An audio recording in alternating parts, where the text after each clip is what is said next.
Hi everyone, I'm Jay Fadden. Thank you so much for joining us today on This Is the Day. Father Reed, he will be on this show, but he will not be next to me. Kevin Nelson will, and he's going to miss a great show. He is, Jay. We have a great guest today. We're going to be talking about strengthening the family with our guest, Sester of Familia USA. And as you mentioned, Father Reed will be here. He'll be taking us to another destination in Rome. All that and much more right now on This Is the Day.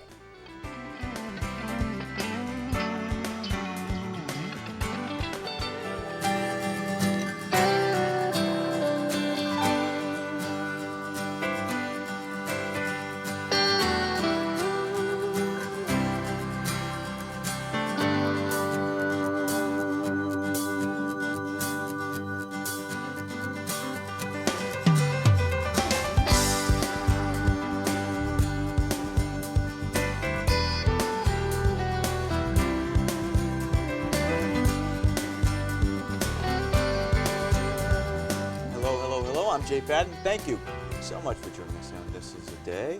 I'm joined by my wonderful friend Kevin Nelson. Father Reed will be on the program today as he travels to Rome, which is always a lot of fun. And you all seem to like that very much. I know it's one of my mom's favorites, so it's got to be good. How you doing? I'm good, Jay.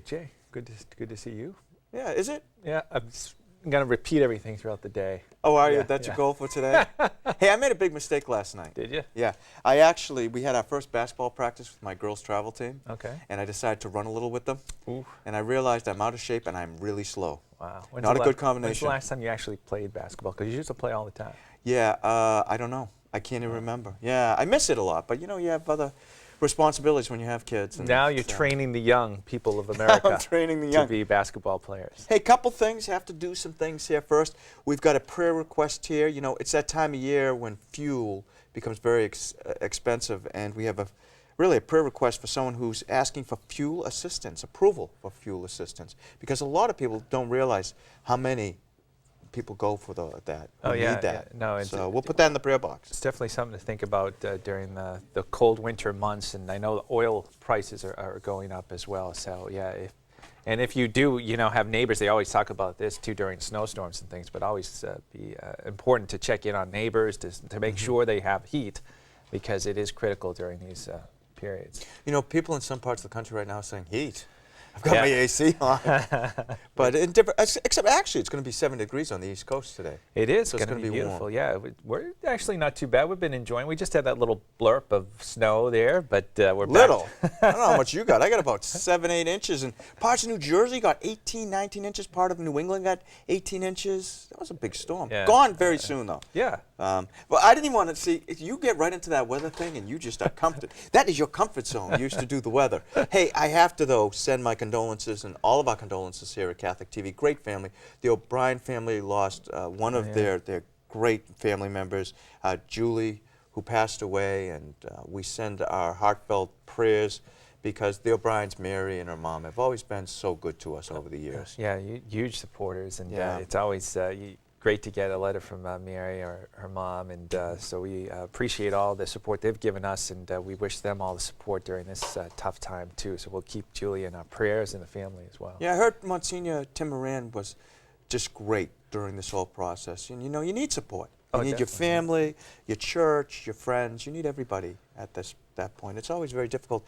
And Mary, I lost a sister too, so I understand how that feels and how difficult that can be. It really is a very painful thing. So she's in our prayers. But you know what was not painful was people going to your house for House+Home. I can't believe it. Tonight? Today is the world premiere of the House+Home, and I have not seen this, and I felt it best to just stay away from it. I think, who's more excited, you or the kids? I left it in the capable hands of Dave Wilkinson, so hopefully it'll be a masterpiece. Who are the kids really excited to see it? Yeah, I think. The rumor from Dave is that the star of this is Andrew. Yeah, that's what I hear. Yeah. Well, after Dave came over, and Andrew really took a liking to him. In fact, so much that he tried to beat him. Physically. They had some good wrestling matches there. I'm looking at Dave over there saying, yeah, that really happened. I'm glad I didn't go to this House+Home. Got a little crazy. Might be on the film, but yeah. Do we? You know what? I don't know if we have any film of that, but it was a great day. The crew had a blast. Doing it. So maybe later on we can see a piece from that. Oh wow! Do you have something lined up? I don't know. Your guess is as good as mine at this point. I do know that I heard it was. What did you make? Now, for people who, if you don't understand, what House and Home is it's actually an opportunity where we go into a house and we show how through our faith it can be made a home. It's not just a house; it's a home. And they travel. Father Reed travels all over. And we bring you into different houses, and it just happens that tonight we will see the Nelson home. Yeah, so it was fun, lots of fun, and it was great to be able to, it's nerve-wracking, and the family, especially my wife, is nervous having people come in, so she's not really looking forward to tonight. So I bet you Mary is an angel. I bet you Mary comes off as wonderful. Your whole family will. You've got a wonderful family, the kids, everyone. So it's wonderful. Thank you. But let's travel from what will be the Nelson home tonight all the way over to Rome for our Viaggio a Roma.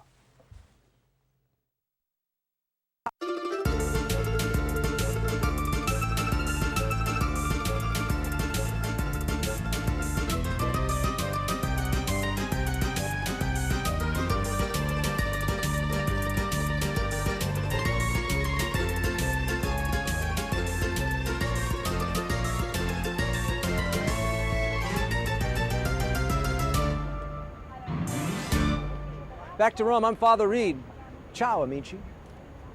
Castel Sant Angelo, this imposing building right here on the Tiber River, on its banks, has quite the crazy history. Here's what I mean. The building you see behind me was first a mausoleum, then it became part of a city wall, and later turned into a fortress before it functioned as the residence for popes, and finally, as a barracks and a military prison. Today, and for good reason, it's a national museum. The Castel Sant Angelo was originally built by the Emperor Hadrian as a mausoleum and was finished in 139 AD during the reign of Hadrian's successor, Antoninus Pius.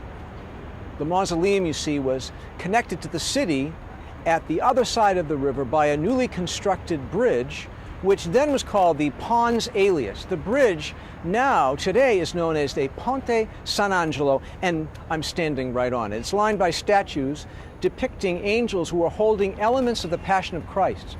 These were added during the Renaissance.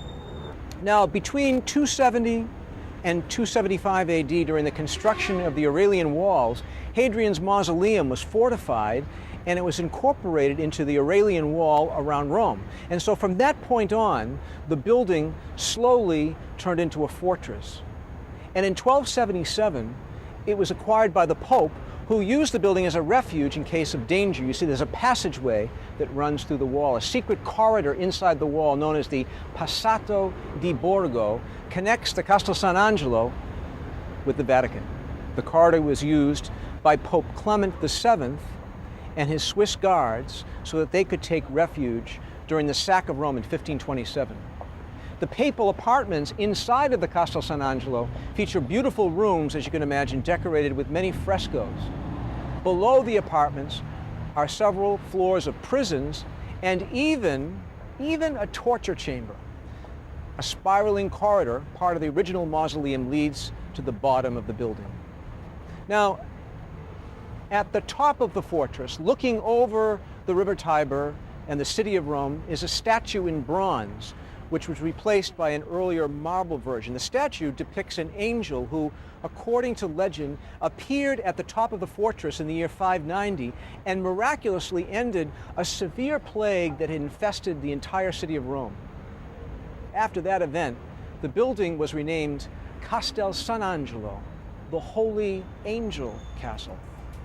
So like I said, quite a crazy history for this burial place, turned into fortress, turned into papal residence, turned into prison, and today a fascinating museum for you to visit if you're ever in the city. From Castel Sant Angelo, ciao amici, ci vediamo presto.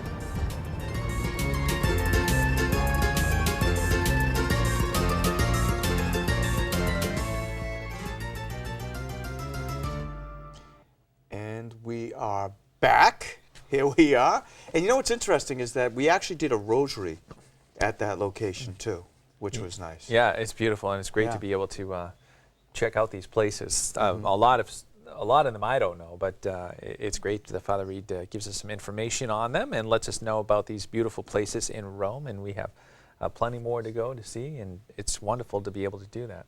Well, joining us now is Karen Sester. She is the National Director of Familia USA. Karen, how are you doing?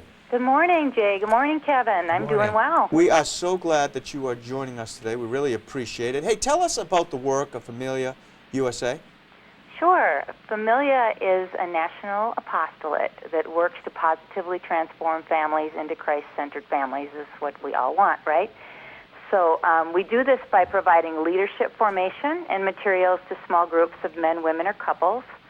And all of our programs are marriage and parenting focused, which bring these profound and deep concepts of church teaching to the level that they can be made accessible to everyone in simple ways.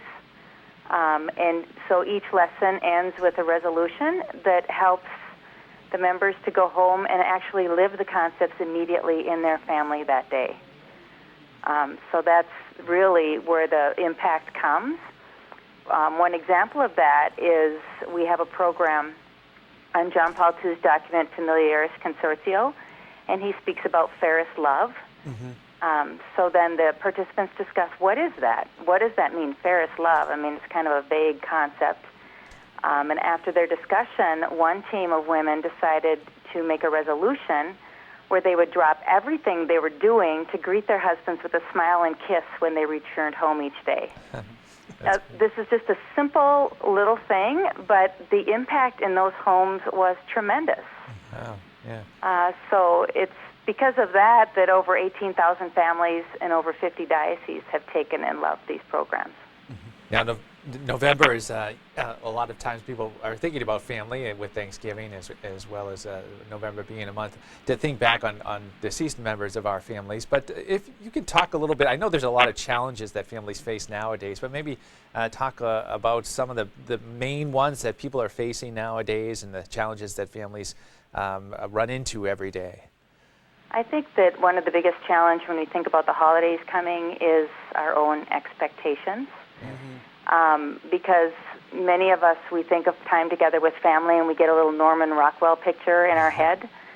And then we know that in reality that we're going to come into situations with all of our relatives that have differences in religion and politics and etiquette, and with all the differences around the question of marriage today.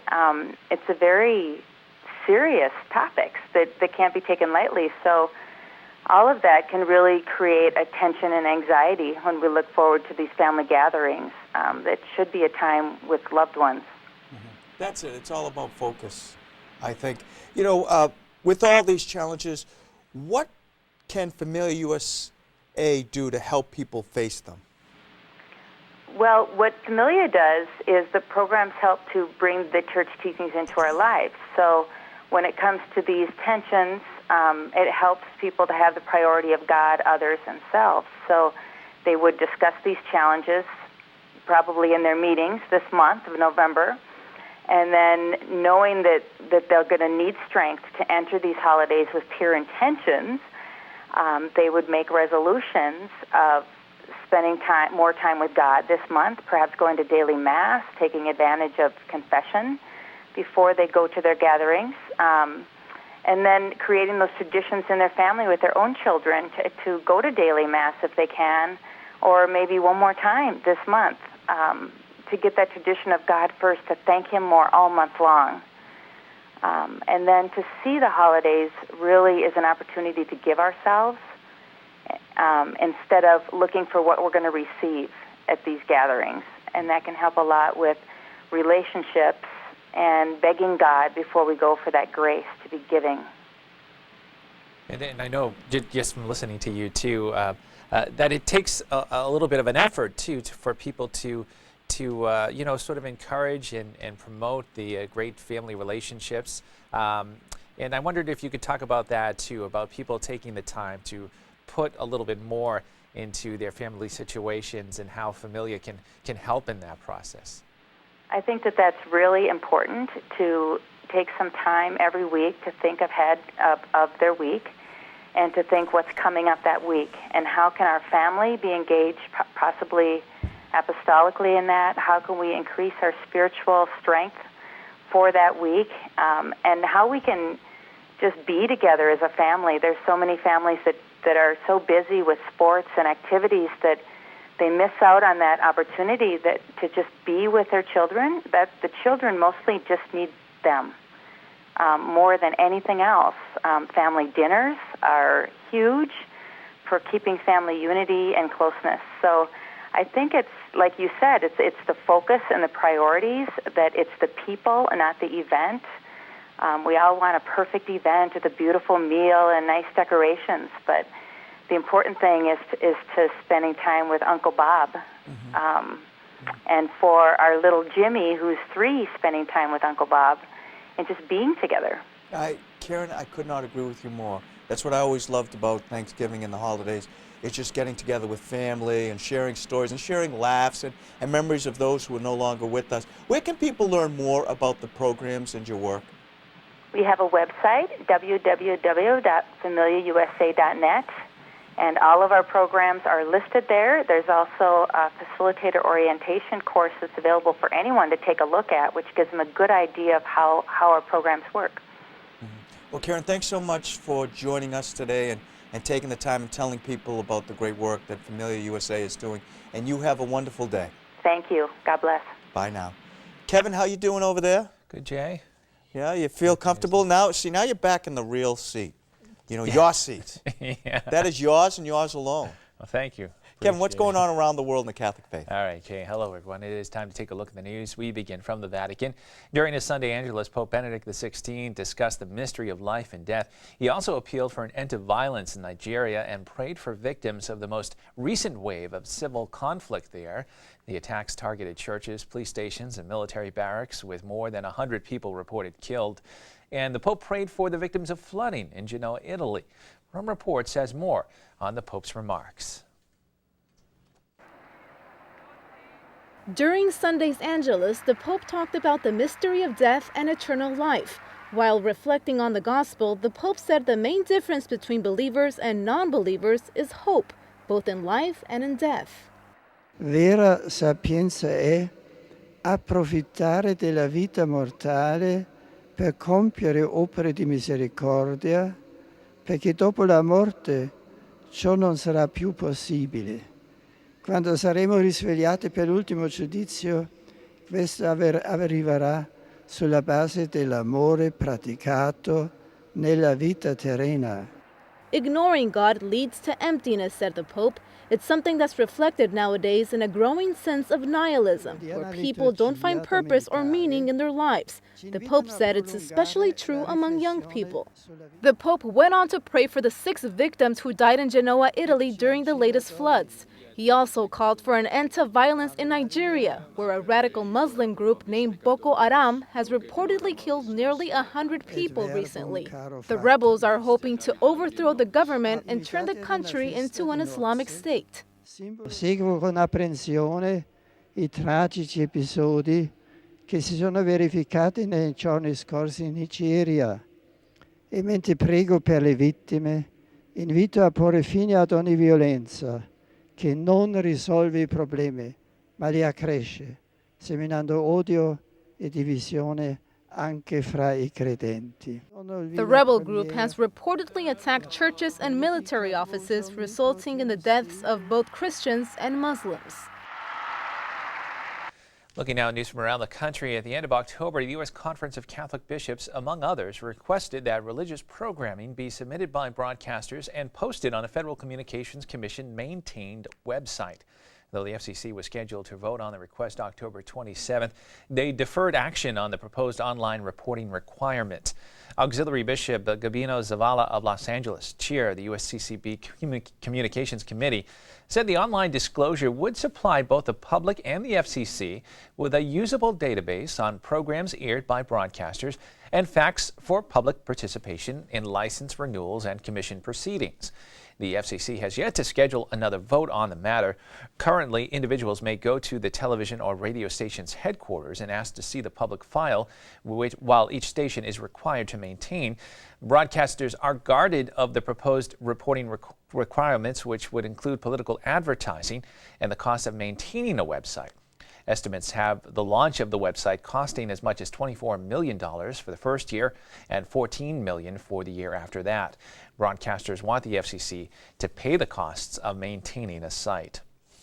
In other news from the Vatican, Boston's Cardinal Sean O'Malley said that praying together at the tombs of the apostles of Peter and Paul and meeting Pope Benedict XVI should be a moment for bishops to reconfirm and strengthen their faith. Bishops from the northeastern United States are in Rome to make their ad limina visit to report on their diocese. They are the first group of U.S. bishops to visit the Vatican for this event. Rome Reports now has more on the U.S. ad limina visits to the Vatican. The ad limina visit of American bishops is already underway at the Vatican. The meetings, which are held roughly every 5 years, include meetings with the Pope and also with members of the Roman Curia. The visits are a way for bishops to discuss the state of their respective dioceses and ultimately the state of the Church and Catholicism in the U.S. The first group, led by Boston Cardinal Sean O'Malley, arrived recently. Throughout the next months and well into 2012, the Pope will meet with roughly 200 American bishops who will be divided in 15 groups. During that time, the Pope will give 5 speeches with different reflections and proposals to strengthen the Church in the U.S. Promoting the new evangelization is expected to be one of the main points of discussion, along with education in Catholic schools and the role of religion in the coming election. This will be the first ad limina visit U.S. bishops will have with Benedict XVI.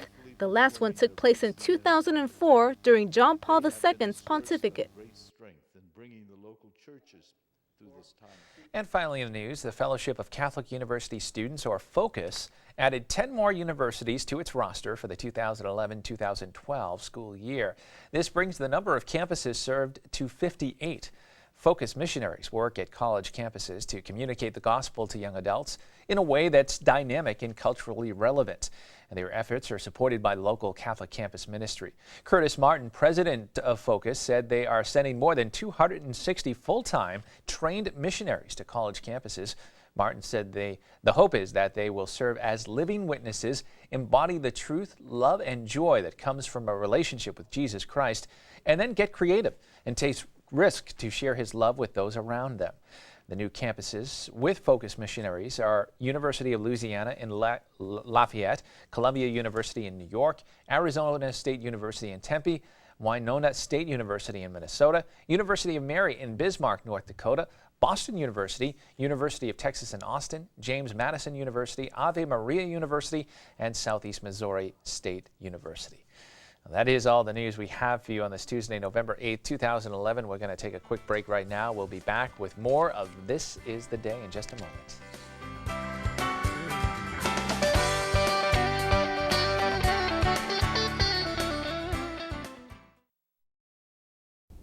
Hello, I'm Archbishop Donald Wuerl of Washington, and I welcome this opportunity to talk to you about the new evangelization.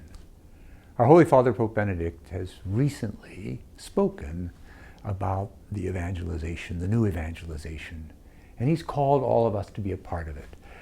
My pastoral letter, Disciples of the Lord, Sharing the Vision, is an effort to invite all of us all over again to experience the joy of our faith and then to share it. The Pope speaks about re-proposing our faith to those people who have drifted away, people who should be with us, who have simply drifted away from the practice of the faith. In the pastoral letter, I call all of us once again to deepen our own personal faith, the joy of knowing the Lord, and then simply reach out and share it with others, the new evangelization. Grew up in a small town, and when the rain would fall down, I'd just stare out my window, dreaming of what could be, and if I'd end up happy, I would pray I could break away. I'll spread my wings and I'll learn how to fly. I'll do what it takes.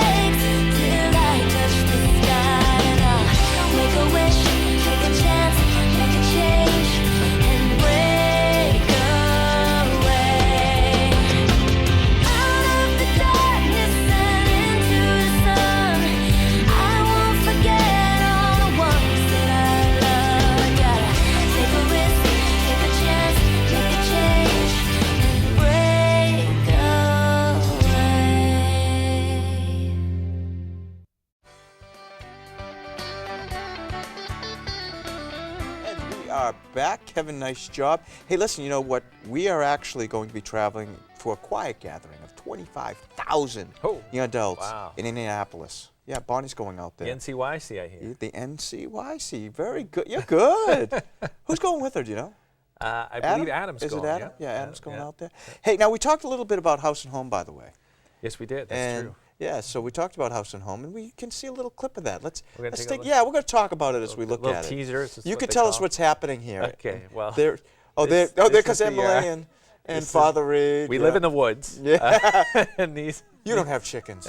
Our neighbors have chickens. Okay. All right. So we took the crew over to see the neighbors' chickens. Oh, here goes Andrew, who's the star of the whole program, which is always good. And believe it or not, did you get fresh eggs? We actually had chicken for the meal. So what? these guys Not one of those chickens. Not one of those Okay. chickens. All Yes, right. we make Did you get clear. fresh eggs at all? We do. Yes. This is really for Neighbors, the very boys, nice. you know? Yeah, you can hear Father Reed speaking You know there. what? Yeah. This is Let's making listen me to this for a Let's second. listen in. What's for supper, anyways? Well, don't tell them this, but it's chicken cordon bleu. Chicken cordon bleu. What is that?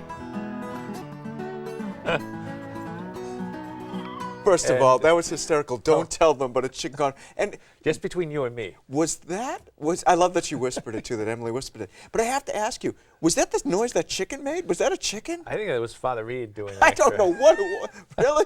No, they do make some, not too much noise. All right. And also, Very good neighbors. So that's on tonight, House and Home. And Yeah, you know, you can 4:30, check. I Go to believe. CatholicTV.com if you're watching this somewhere else. 4:30 is the premiere tonight, I guess. Or today. Okay. And then you're I going don't know down the to rest of the bishops too soon. Yeah, the USCCB meeting, the fall meetings in November in Baltimore. So we will be there to interview bishops and other people too. There's a lot of people that come down and gathering some Catholic organizations, and we take the opportunity to talk with them as well. So Why don't we talk about that Veterans Day next show? that sounds like a good idea. Yeah, I want to talk more about that because you do an awful lot down there. You, Bonnie, and you're going with the whole crew this time, right? Yeah, we get Dave and Adam coming too. Dave always goes down to Washington. He's the yeah. Washington. Oh, it's Very- Baltimore, so it's a little different. Very historical guy. Yeah, that's what he likes to do. Well, thank you so much for joining us today. We hope you've enjoyed the program. Hey, thank you so much for your affirmation and support of whatever Catholic station you're watching. But I'm going to say for Catholic TV right now because it means a great deal. That's how all of us are funded. So support your local Catholic television station and know that all of you, especially the O'Brien family, are in our thoughts and in our prayers. Have a great day.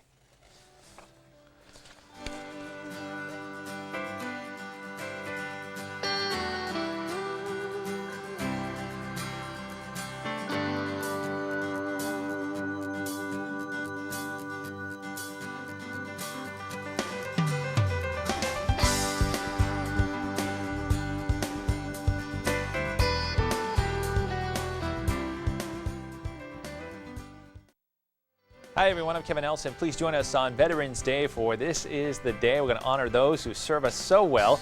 Major Gary Good joins us from Afghanistan. He's a convert to the faith and has a great appreciation for the chaplains who serve in the military.